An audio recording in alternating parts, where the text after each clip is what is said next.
चलिए आज हम लोग शुरू कर रहे हैं refraction of light. Refraction of light क्या होता है उसको समझते हैं सबसे पहले। सपोज कि ये एक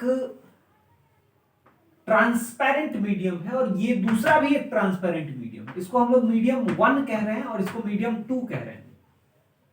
दोनों में लाइट ट्रेवल कर सकता है, लेकिन दोनों का जो ऑप्टिकल डेंसिटी है या ये कहेंगे दोनों में जो स्पीड ऑफ लाइट है वो अलग अलग है। तो तब जब लाइट एक मीडियम से, एक ट्रांसपेरेंट मीडियम से दूसरे ट्रांसपेरेंट मीडियम में ट्रैवल करता है तो वो बेंड कर जाता है। वो बेंडिंग दो तरह का हो सकता है। हो सकता है लाइट जब आए तो वो ऐसे बेंड करे या ऐसे बेंड करे, दो अलग अलग तरह का बेंडिंग हो सकता है। इस बेंडिंग को ही हम लोग रिफ्रैक्शन ऑफ लाइट कहते हैं। अब ये क्यों होता है, क्या हो रहा है यहां पर, वो सब धीरे धीरे करके समझेंगे। सबसे पहले तो इन रेज का नेमिंग कर लेते हैं। इसको हम लोग कहते हैं इंसिडेंट रे। इंसिडेंट रे, इसको कहते हैं नॉर्मल। ये है रिफ्रैक्टेड रे। ये नॉर्मल और इंसिडेंट रे के बीच के एंगल को एंगल ऑफ इंसिडेंस कहेंगे, और ये नॉर्मल और रिफ्रैक्टेड रे के बीच के एंगल को स्मॉल आर से डिनोट करेंगे और इसको कहेंगे एंगल ऑफ रिफ्रैक्शन।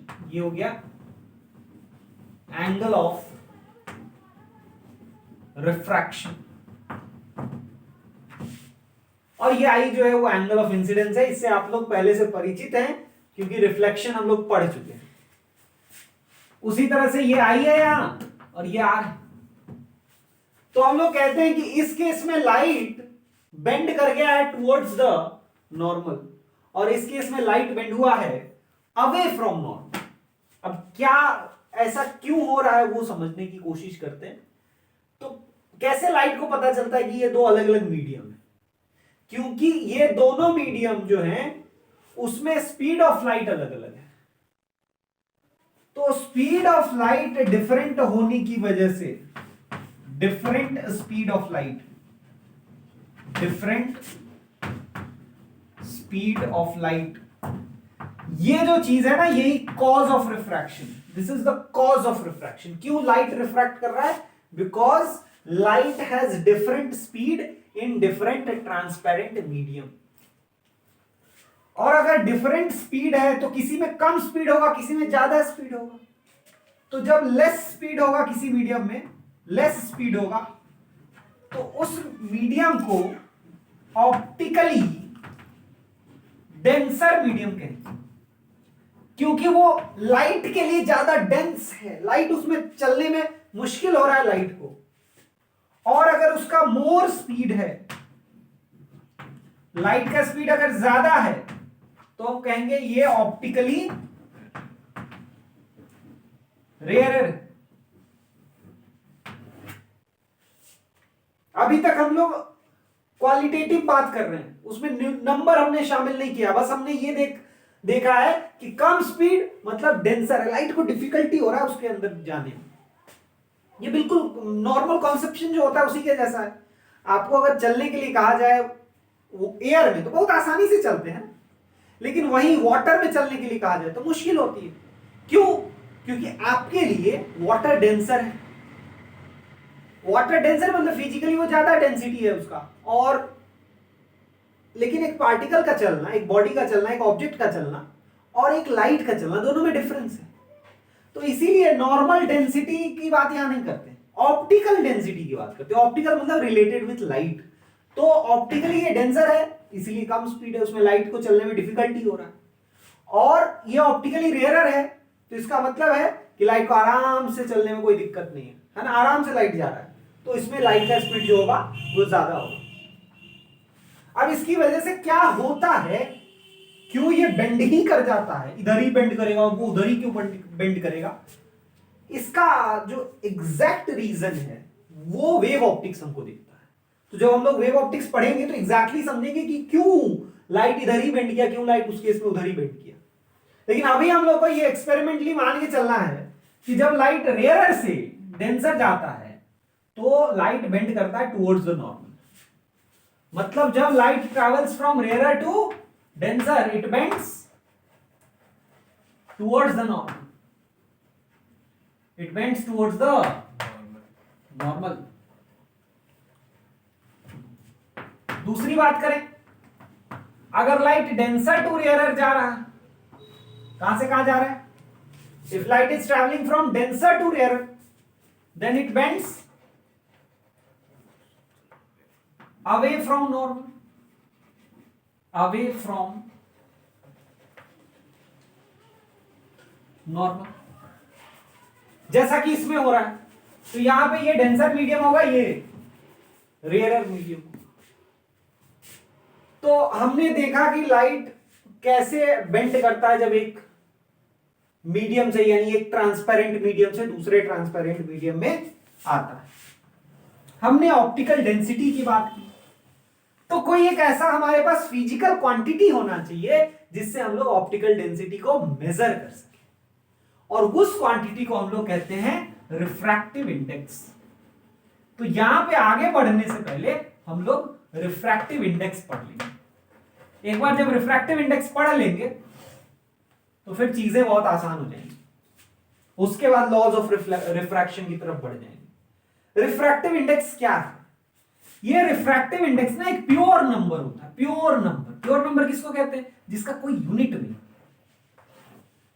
और प्योर नंबर जनरली आपको ना रेशियो से मिलता है। रेशियो, कोई दो चीज का रेशियो करिए। जैसे आपको स्पेसिफिक ग्रेविटी मालूम है, रिलेटिव डेंसिटी जो होता है वो density of water, sorry density of object by density of water होता है। वाटर के रेस्पेक्ट में जब डेंसिटी ऑफ बॉडी निकालते हैं तो उसको रिलेटिव डेंसिटी या स्पेसिफिक ग्रेविटी कहते हैं। वो प्योर नंबर होता है, 1.2 1.3 इस तरह से होता है। तो उसी तरह से रिफ्रैक्टिव इंडेक्स भी एक प्योर नंबर है, मतलब इसका कोई यूनिट नहीं होगा, इसका कोई डायमेंशन नहीं होगा। अब ये रिफ्रैक्टिव इंडेक्स ना ये एक्चुअली मेजर करता है, इट मेजर्स ऑप्टिकल डेंसिटी। क्या मेजर करता है? ऑप्टिकल डेंसिटी को मेजर करता है। क्या मतलब हुआ इसका?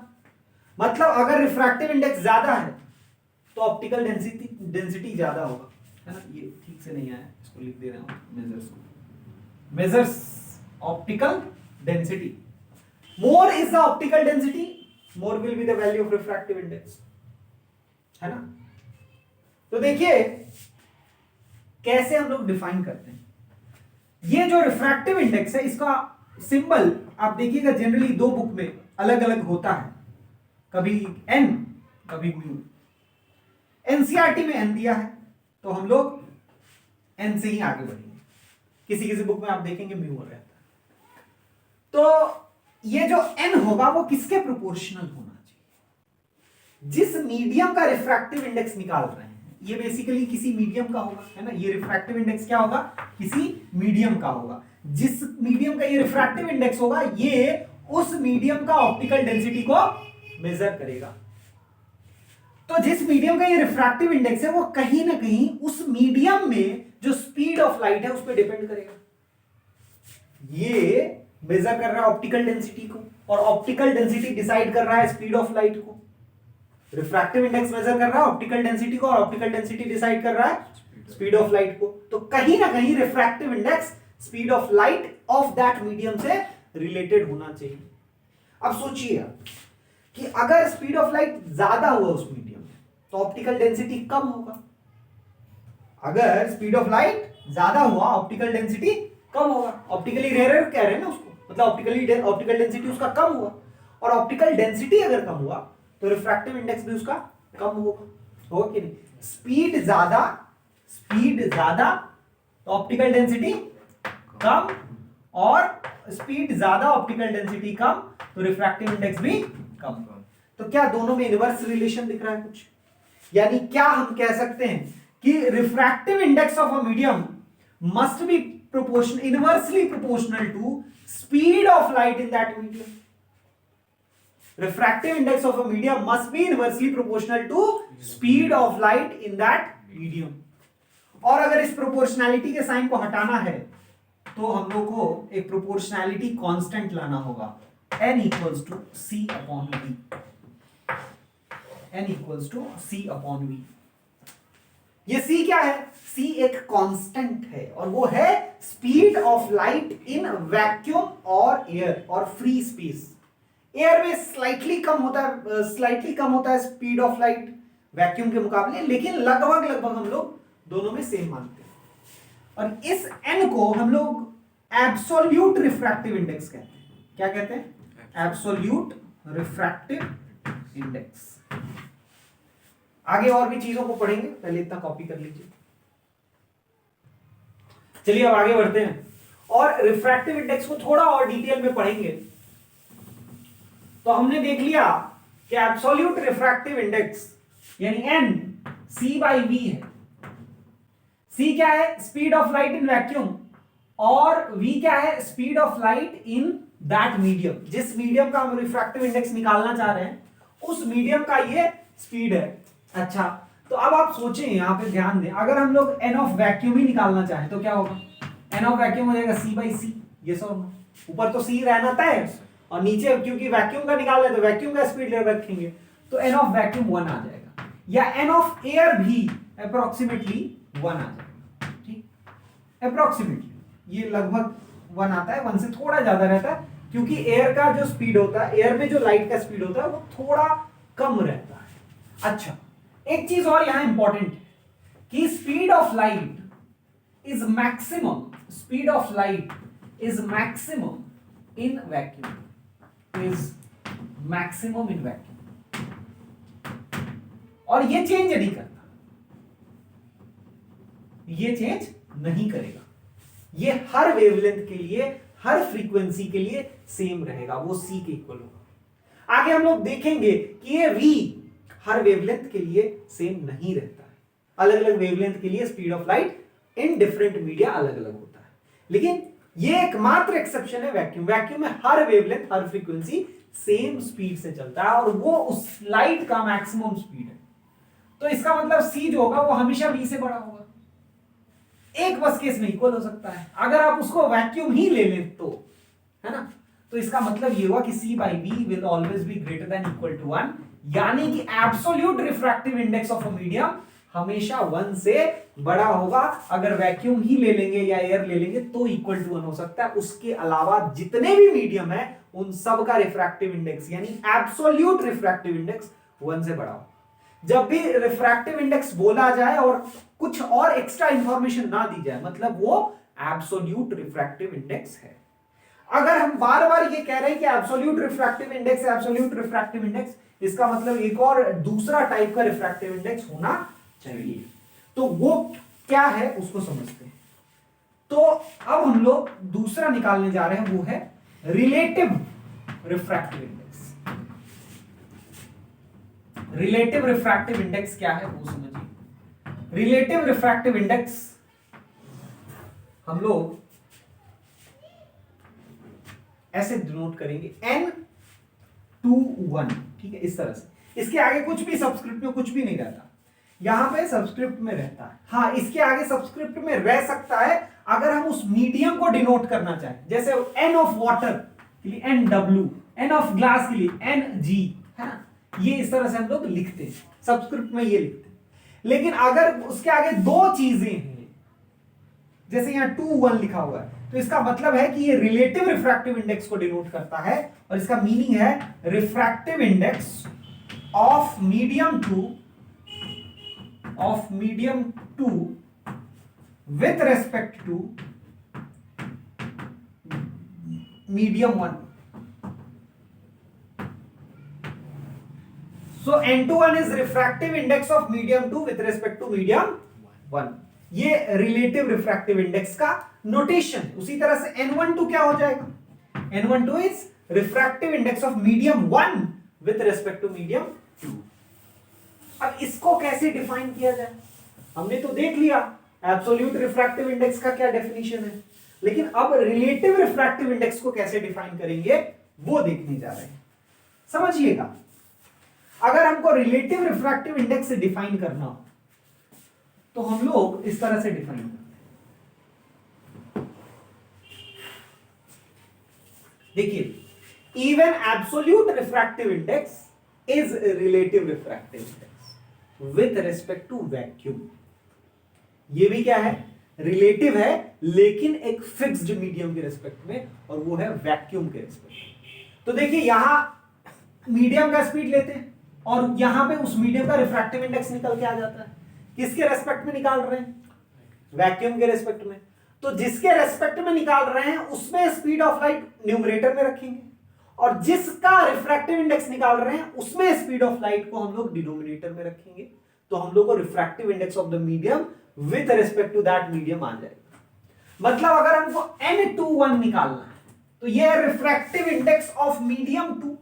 तो जिसका रिफ्रैक्टिव इंडेक्स निकालना है उसमें, उस मीडियम में स्पीड ऑफ लाइट को हम लोग डिनोमिनेटर में रखेंगे। तो ये मीडियम 2 का है, तो ये V2 नीचे आ गया। And with respect to medium 1 है, तो जिसके रेस्पेक्ट में निकाल रहे हैं उसमें स्पीड ऑफ लाइट को हम लोग न्यूमरेटर में रखेंगे।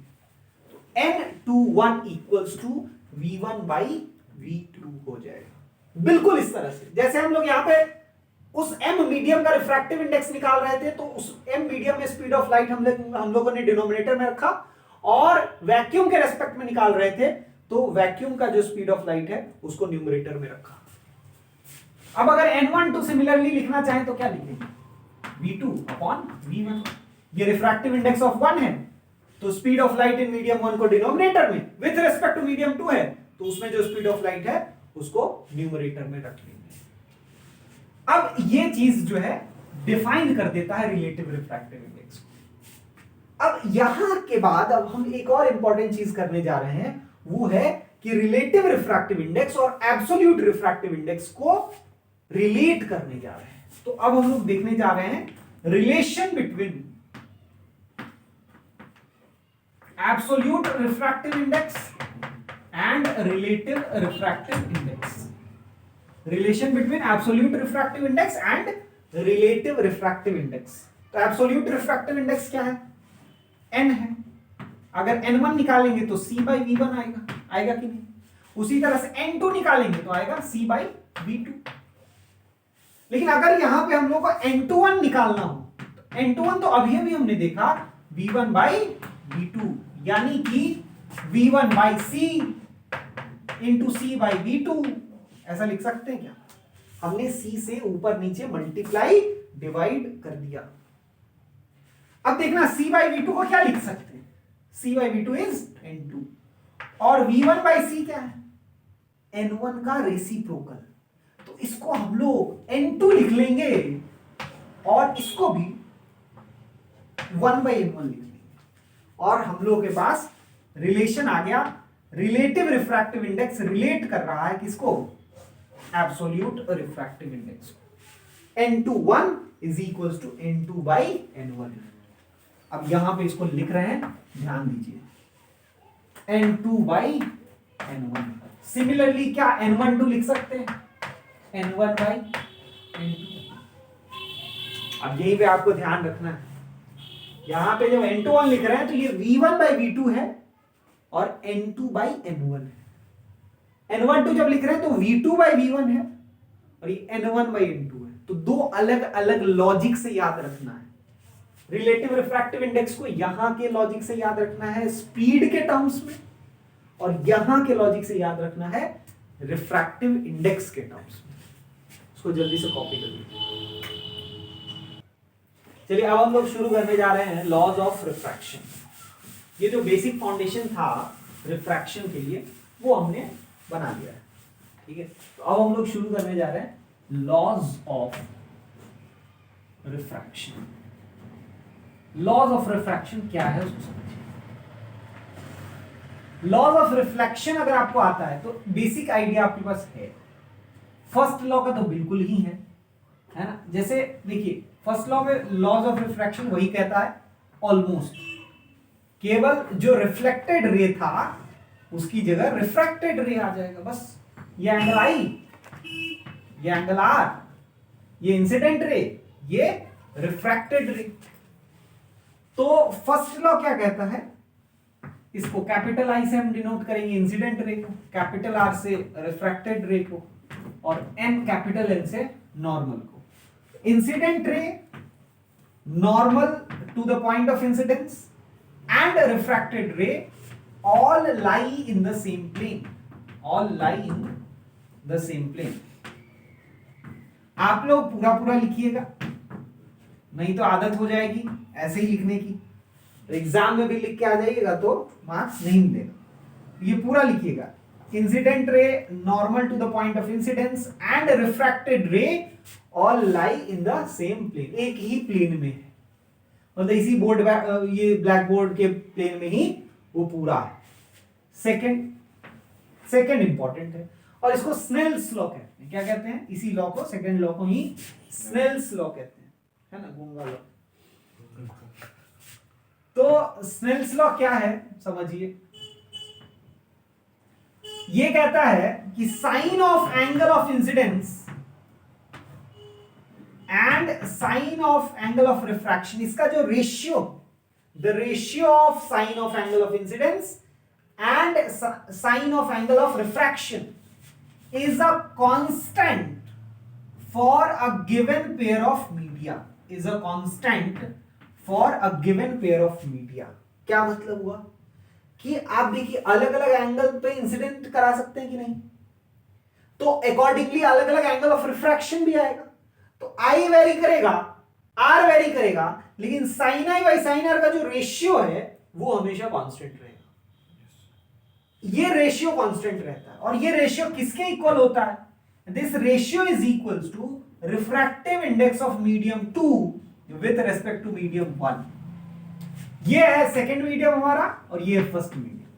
जो इंसिडेंट रे का मीडियम है उसको फर्स्ट मीडियम कह रहे हैं, जो रिफ्रैक्टेड रे का मीडियम उसको सेकेंड मीडियम कह रहे हैं। तो ये जो साइन आई और साइन आर का रेशियो है, it is equal to refractive index of medium 2 with respect to medium 1। अब देखिए इसको हम लोग थोड़ा और सुंदर फॉर्म में कन्वर्ट करते हैं, बढ़िया फॉर्म। क्या है वो सुंदर फॉर्म, उसको देखते हैं एक बार।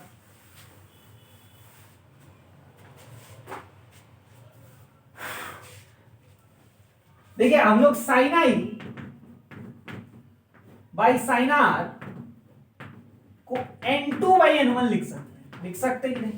ये N21 है ना, N21 यानी N2 बाई N1। अब हम लोग इसको क्रॉस मल्टीप्लाई कर देते हैं, तो ये हो जाता है N1 sine I equal to N2 sine R. अब अगर आप ध्यान से देखें, एकदम ध्यान से देखिए, ये N1 sine I equals to N2 sine R basically क्या है?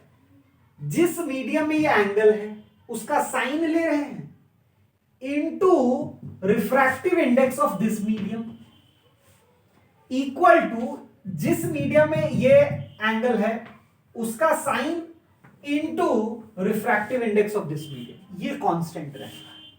अब ये क्यों जरूरी है? इसको आप ऐसे लिख सकते हैं, n sine theta equals to constant. अब वो थीटा एंगल ऑफ इंसिडेंस है तो इंसिडेंस रख लो, एंगल ऑफ रिफ्रैक्शन है तो एंगल ऑफ रिफ्रैक्शन रख लो। इससे क्या फायदा है?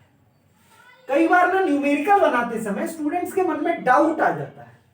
कई बार क्या होगा कि इस तरह से लाइट जाएगा 1 से 2 फिर 2 से 1, तो यहां तक तो ठीक है, बच्चे के समझ में आता है भाई कि ये इंसिडेंट रे का मीडियम एंगल मीडियम 1, रिफ्रैक्टेड रे का मीडियम 2।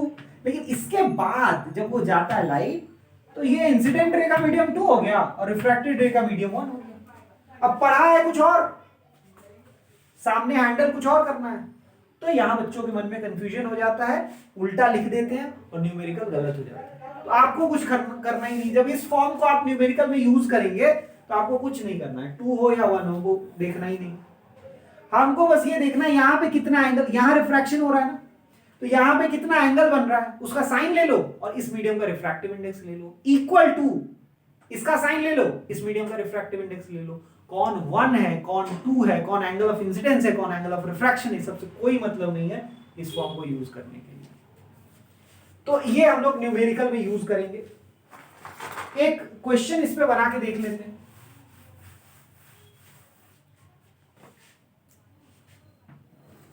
मान लीजिए कि ये लाइट इंसिडेंट होता है एट एन एंगल 60 डिग्री और ये एयर मीडियम है, रिफ्रैक्टिव इंडेक्स 1 है, और ये एक ऐसा मीडियम है जिसका रिफ्रैक्टिव इंडेक्स √3 है। पूछा जाए फाइंड एंगल ऑफ रिफ्रैक्शन, देखिए कैसे बनाएंगे, बिल्कुल एकदम यही यूज करेंगे। 1 into sine 60 equal to √3 into sine r। Sine 60 का value √3/2 equals to √3 into sine r। √3 से √3 कैंसिल हो गया, साइन r इक्वल्स टू 1/2। तो r का वैल्यू क्या होगा 30 डिग्री। तो ये ऐसे बेंड कर गया और ये एंगल आ गया 30 degree. This is the answer. इतना जल्दी से कॉपी कर लीजिए। चलिए अब आगे बढ़ते हैं। अब हम लोग देखने जा रहे हैं एक और इंपॉर्टेंट टॉपिक, इसको कहते हैं principle of reversibility of light. Principle of reversibility of light. Principle of reversibility of light क्या कहता है समझिए। मान लीजिए दो हम एग्जांपल ले रहे हैं, एक एग्जांपल ले रहे हैं रिफ्रैक्शन, ठीक, रिफ्लेक्शन का, और एक रिफ्रैक्शन। लाइट यहां पे इंसिडेंट हुआ और ऐसे गया। अब हमने अगर यहां पे एक परपेंडिकुलरली प्लेन मिरर रख दिया तो क्या सोचते हैं क्या होगा? लाइट यहां से रिवर्ट बैक करेगा और फिर उतना ही एंगल बनाता हुआ इधर भागेगा। मतलब जो रिफ्लेक्टेड लाइट था वो अब इंसिडेंट लाइट बन जाएगा, और जो इंसिडेंट लाइट था वो रिफ्लेक्टेड लाइट बन जाएगा। तो क्या लाइट ने अपना पूरा पाथ रिवर्स कर लिया? हाँ। उसी तरह से यहां भी होगा। लाइट अगर ऐसे इंसिडेंट कराएंगे सपोज आई एंगल पे, तो ऐसे फॉल करेगा। ये एंगल ऑफ इंसिडेंस है, मान लीजिए ये एंगल ऑफ रिफ्रैक्शन है। यहां भी हमने क्या किया, एक परपेंडिकुलरली एक प्लेन मिरर रख दिया, तो लाइट ऐसे जाएगा और फिर ऐसे आ जाएगा। किसी के मन में आएगा कि सर यहां तो ठीक था, वो समझ में आ गया कि ये आई है और ये भी आई होगा, तो जितने एंगल से आएगा उतने एंगल से जाएगा। लेकिन इसमें क्या गारंटी है? इसमें हो सकता है आर से जाए और इधर ऐसे कुछ किसी और एंगल से भाग जाए। तो इसको प्रूव करते हैं, है ना, principle of reversibility of light for refraction को प्रूव कर रहे हैं। ये मान लीजिए मीडियम 1 है, ये मीडियम 2 है। तो शुरू में जब इंसिडेंट हुआ तो हम लोग लिख सकते हैं for incident light n1 sin i equal to n2 sin r। इसमें तो कोई दिक्कत नहीं है, तो हमको गिवन सिचुएशन।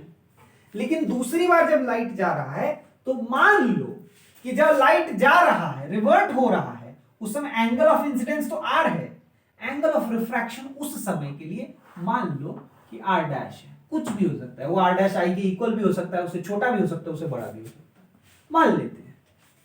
तो n2 sin r, ये एंगल ऑफ इंसिडेंस के लिए हो गया, इस वाले पाथ के लिए, equals to n1 sin r dash, है कि नहीं? ये हमने मान लिया दूसरे पाथ के लिए ये हुआ r डैश। अब इस दोनों इक्वेशन को अगर आप ध्यान से देखें तो इसका RHS और इसका LHS बराबर है। तो इसका मतलब इसका LHS और इसका RHS भी बराबर होगा। तो this implies n1 sin i equals to n1 sin r dash. n1 cancel, क्या क्या, sin i equals to sin r dash. वैसे तो ट्रिग्नोमेट्री में इसको सॉल्व करिएगा तो इनफाइनेटली मेनी सॉल्यूशंस मिलेंगे, है ना, हर साइकिल के लिए एक सॉल्यूशन मिलेगा या दो मिल जाएगा इनफैक्ट। लेकिन हम लोगों को मालूम है कि एंगल बिटवीन नॉर्मल रिएक्शन और इंसिडेंट रे 0 से 90 के बीच में ही हो सकता है। तो 0 से 90 के बीच में एकमात्र सॉल्यूशन इसका यही हो सकता है कि r dash equals to I हो। तो हेंस वी हैव प्रूव्ड कि रिवर्स लाइट भी जब जाएगा तो सेम पाथ को फॉलो करेगा, और इसी को कहते हैं principle of reversibility of light.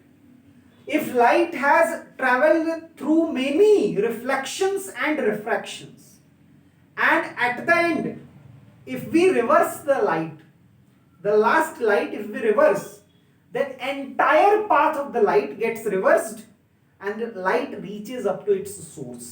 This is what we call principle of reversibility of light. बहुत सारे reflections और refractions के बाद अगर light हमारे पास आता है, लास्ट लाइट को अगर हम रिफ्लेक्ट करा दे उसी वापस उसी पाथ में, अपने पाथ को रिवर्स करा दे, तो बाकी सारे पाथ रिवर्स करता हुआ लाइट अपने सोर्स तक पहुंच जाएगा। यही कहलाता है principle of reversibility of light.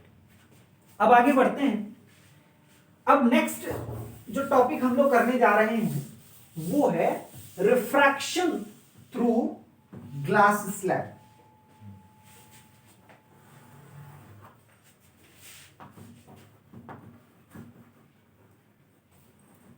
Refraction through rectangular glass slab, है ना, साधारण ग्लास स्लैब नहीं, रेक्टेंगुलर ग्लास स्लैब। तो रेक्टेंगुलर ग्लास स्लैब के थ्रू रिफ्रैक्शन देखने जा रहे हैं। ये मान लीजिए हमारे पास एक रेक्टेंगुलर ग्लास स्लैब है, इसका रिफ्रैक्टिव इंडेक्स n है या n2 मान लो, बाहर का जो मीडियम है उसका रिफ्रैक्टिव इंडेक्स n1 है और यहां भी जो मीडियम है उसका रिफ्रैक्टिव इंडेक्स n1 है। लाइट सपोज यहां पे इस पॉइंट पे इंसिडेंट होता है, ये एंगल ऑफ इंसिडेंस है। इसके बाद लाइट बेंड करता है, ये एंगल ऑफ रिफ्रैक्शन। अब यहां भी हमने जब नॉर्मल ड्रॉ किया तो देखा ये दोनों नॉर्मल पैरेलल हैं, क्योंकि ये रेक्टेंगुलर ग्लास स्लैब है तो ये एंगल भी आर होगा। और लाइट फिर यहां से निकलता है, इसको एंगल ऑफ इमर्जेंस कहते हैं। इसको इमर्जेंट रे कहेंगे, इसको रिफ्रैक्टेड रे कहेंगे, इसको इंसिडेंट रे कहेंगे। तो ये हो गया रेक्टेंगुलर ग्लास स्लैब का रिफ्रैक्शन। इसमें हम लोगों को प्रूव करना होता है कि ये इमर्जेंट रे और इंसिडेंट रे आपस में पैरेलल है। यानी कि अगर हम एक लाइन ड्रॉ करें जो कि extension of initial direction of incident ray है, तो they are now parallel to each other. इसका मतलब ये हुआ कि ये जो इमर्जेंट रे है वो इनिशियल डायरेक्शन ऑफ इंसिडेंट रे से पैरेलली शिफ्टेड है, और ये जितना पैरेलली शिफ्टेड होता है इसी को हम लोग D से डिनोट करेंगे और इसका नाम देंगे लैटरल शिफ्ट या लैटरल डिस्प्लेसमेंट। लैटरल शिफ्ट या लैटरल डिस्प्लेसमेंट। हम लोग इसके एक्सप्रेशन को भी डिराइव करेंगे। ये लैटरल डिस्प्लेसमेंट क्या है, पूछा जाए व्हाट इज लैटरल डिस्प्लेसमेंट?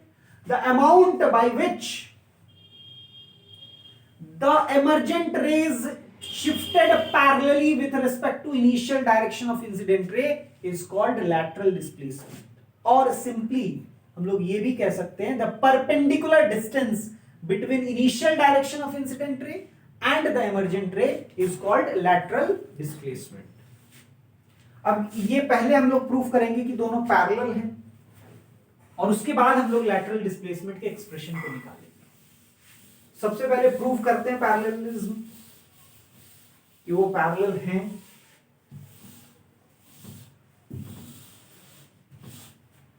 तो पैरेलल कैसे प्रूफ करेंगे? देखिए, n1 पहले रिफ्रैक्शन के लिए स्नेल्स लॉ लगा रहे हैं। n1 sin I equals to n2 sin R।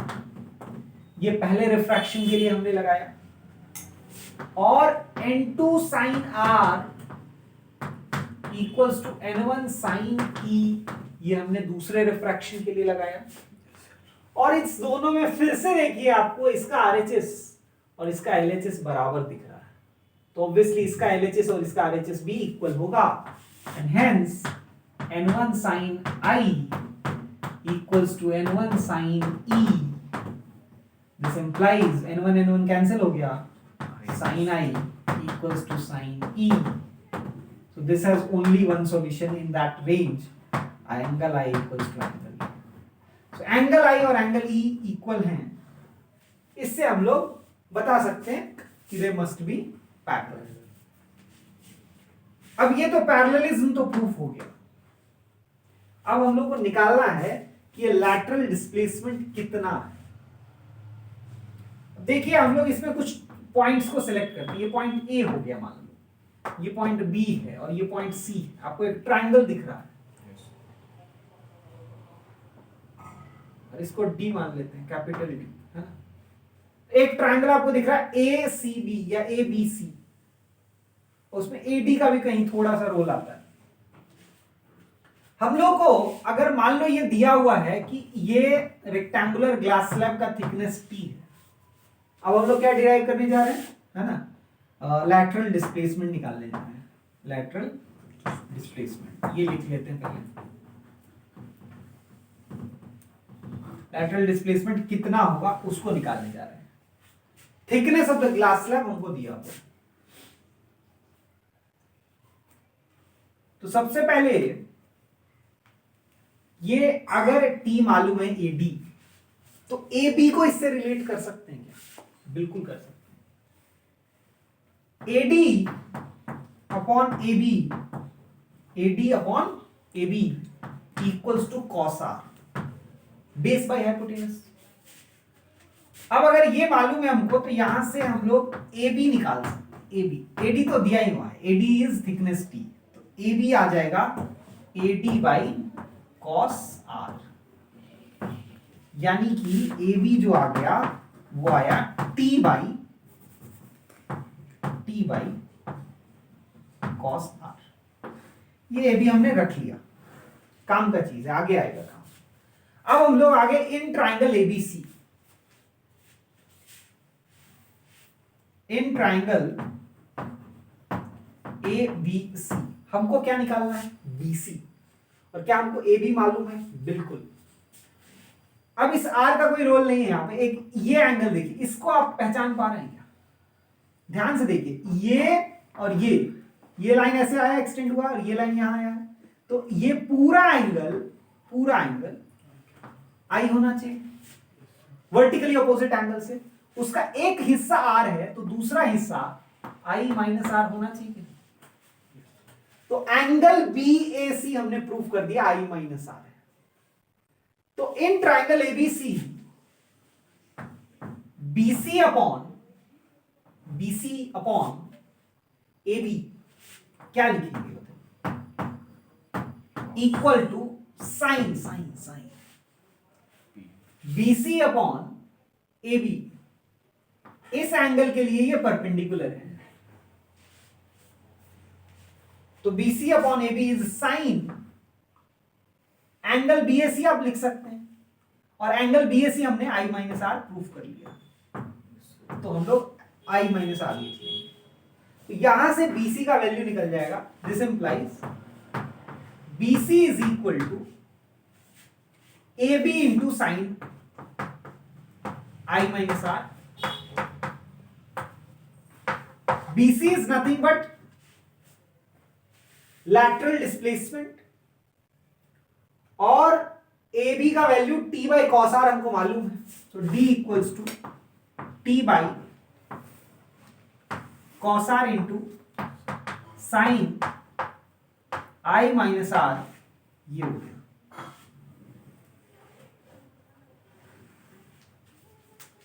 किसी साइड बुक में देखिएगा तो इसको अभी और कैलकुलेट करके और फर्दर सिंप्लीफाई करने की कोशिश करता है, बट वो और कॉम्प्लिकेटेड एक्सप्रेशन हो जाता है, वो फॉर्मूला याद ही नहीं रहता. टी के टर्म्स में साइन आई माइनस आर को भी टी और एन को यूज करके लिखने की कोशिश होती है, लेकिन हम लोग उतना नहीं करेंगे. आर को यहां से एलिमिनेट करने की कोशिश होती है. आई और टी और एन के टर्म्स में सारा एक्सप्रेशन लाते हैं, तो इतना बड़ा एक्सप्रेशन हो जाता है कि वो फॉर्मूला किसी को याद ही नहीं रहता. तो उससे अच्छा है कि आप इसको याद रखिए, आर निकाल लीजिए. आर तो आप स्नेल्स लॉ का यूज करके निकाल सकते हैं, और उसके बाद उसमें पुट कर दीजिएगा तो आपको लैटरल डिस्प्लेसमेंट आ जाएगा। जल्दी से इतना कॉपी कर लीजिए। चलिए अब हम लोग इस फॉर्मूला पे एक क्वेश्चन बना के देख लेते हैं।